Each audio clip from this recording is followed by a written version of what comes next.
Assalamu alaikum wa rahmatullahi wa barakatuh. There's two things that I want to talk about because it's really good news, it's beautiful, it's wonderful, and it's exactly the kind of thing that countries in the global south need to be doing. And Africa is leading the way. One of the things that I want to talk about is something that I've mentioned several months ago, which was Ghana banning the export of raw cocoa to Switzerland. The cocoa is going to be refined here in Ghana, and we're going to make our own chocolate, and then we'll sell that to you if you want to buy it. Obviously, that's far better for the Ghanaian economy. We will do the value-added processes in our own countries, and then you buy the products from us. And if we can't develop it ourselves, then we'll bring your people. You have to bring your own manufacturing capacity to Africa, manufacture, produce in our countries, so that all of the related industries can also develop, and so that we can also get the knowledge to develop and produce these materials or these products ourselves from the raw materials that we have. Now, of course, this is completely counter to the way the West has always done things. The West has always approached Africa in a purely racist, purely colonialist, purely classist manner, whereby you people don't know what to do with the materials. We'll take them off your hands. We'll do you a favor. We'll come and take all of the raw materials from you and we'll turn them into something valuable. Now Africa is saying, no, we will produce the value from our own materials ourselves, and you can buy that from us. Perfect. The other thing is Zimbabwe and Nigeria are saying that they are banning, or they have already banned, the export of raw lithium. Now, wrap your head around that. The entire green agenda, the whole sustainable, renewable, non-carbon energy program relies on lithium. A huge proportion of the global lithium supply comes from Africa, from these two countries, Nigeria and Zimbabwe. Now they're saying, we're not going to just let you take the raw lithium anymore and then refine it and manufacture the products there. We want to do that in our countries. That's our condition. If you want our lithium, we have to refine it and produce the products ourselves. And then you can buy that from us.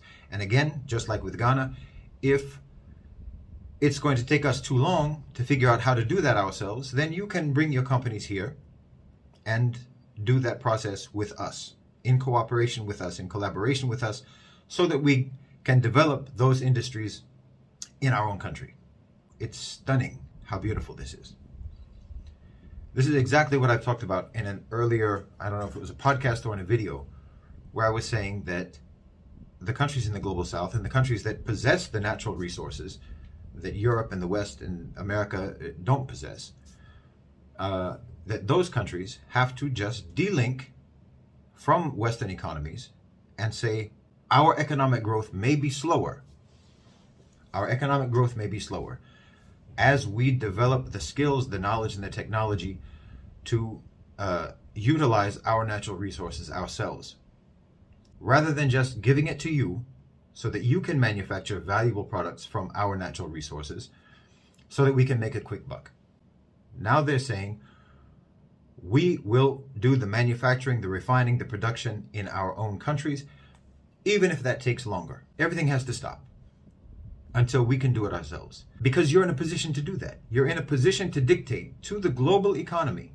Nothing is going to happen until we know how to do it ourselves. We're no longer going to just let you take our natural resources and turn it into valuable products.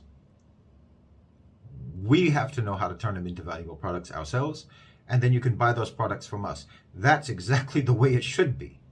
That's the way it should be. And I really hope that every country in the global south, every country that possesses vital natural resources, will take this same approach, including, of course, the Muslim countries, and including oil, including natural gas. Because some of these deals between the Arab, the Middle Eastern, the Muslim countries that possess oil and natural gas, some of the deals that they have with Western petroleum companies are outrageous. The Western company will come in, dig the well, extract the oil,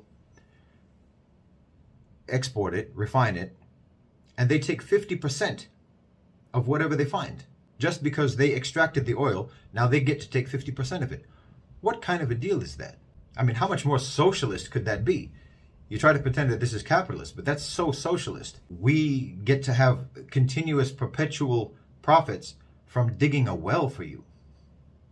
We get to share in the resources that we help to extract. No, you should just get paid for the job of extraction. Why don't you just get paid for the task? In what other industry does that happen? I get a share in all the revenue that you will ever make because I did a job for you once? That doesn't make any sense. And now Africa is saying, we're not going to follow that system anymore. And now is the perfect time to do that because the West is supposedly, emphasizing transitioning away from fossil fuels.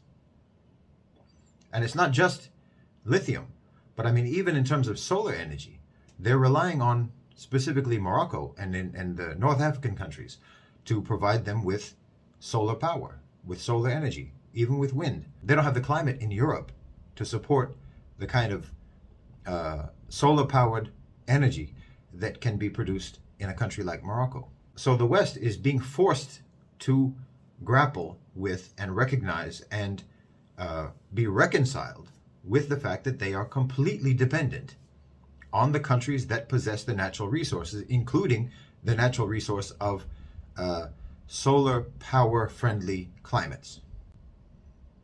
And those countries are no longer willing to be taken advantage of and to be exploited and to have their natural resources taken from them at a cheap price and then sold in the open market as products that are worth many, many times more. Now the African countries, the countries in the global south, are not willing to follow that system anymore. And they're saying it's time for our countries to develop, our economies to develop, our industries to develop. It's the perfect time for that. And this is exactly the right approach that they should be taking. And again, I hope that all of the countries in the global south, in Asia, in Africa, in Latin America, all of the Muslim countries will take this same approach because it's our time. And any country that continues to deal with the West the way we always have in the past is out of touch with the direction that the global economy is moving. Being in awe of the West and kowtowing to the West and just being happy because the West noticed us, or being happy because the West wants to do business with us, that's obsolete. Those days are over. The West has shown the world, really, that they have nothing useful to say anymore. We watched you for a while. We watched you for a couple of 100 years. You were doing some interesting things. We wanted to see how it all worked out and how it ended up. It's ended up very badly. Your experiment has been a failure, and now we don't have to listen to you anymore. Now, if you want our products, you have to do business with us on our terms. And our terms are for the benefit of our own people, our own countries, our own nations, and not exclusively just to benefit you. There's no future in the colonialist approach anymore towards Africa, Latin America, Asia, the Muslim world. The global south is not going to work anymore. And the same goes for that class of people who still do live in Asia, Africa, the Middle East, Latin America, the global south, that class of people who are still enamored with the West and want to collaborate with them and be accepted by them and seek their approval. Those people are also becoming obsolete. They are operating according to an expired paradigm. And you notice I did in a video that I just did, Germany, and it's going to happen across Europe, that they're going to be seeking immigration because they're running out of workers. Well, the opposite is what should happen. Muslims, people from the global south, should not immigrate to the West, should not immigrate to Europe. Don't become workers for them. Stay in your country, bear with it, be patient. Your economy will grow, your opportunities will grow, and it will ultimately be much better for you than if you move to the West. So the opposite is what should happen, and this is what has happened with Ghana, for example. When they said that they're not going to export cocoa to Switzerland anymore, they're going to develop their own industry, what did they do? They recruited from the West. They recruited specialists, experts, workers, professionals to come and help to develop their industry in Ghana. That's exactly what should happen. We should have a brain drain of the West into the East. So I just wanted to share that good, very positive and encouraging and hopeful news, what's going on with Nigeria, Zimbabwe, and Ghana vis-a-vis the West. Alhamdulillah. Wa jazakumullahu khairan wa assalamu alaikum.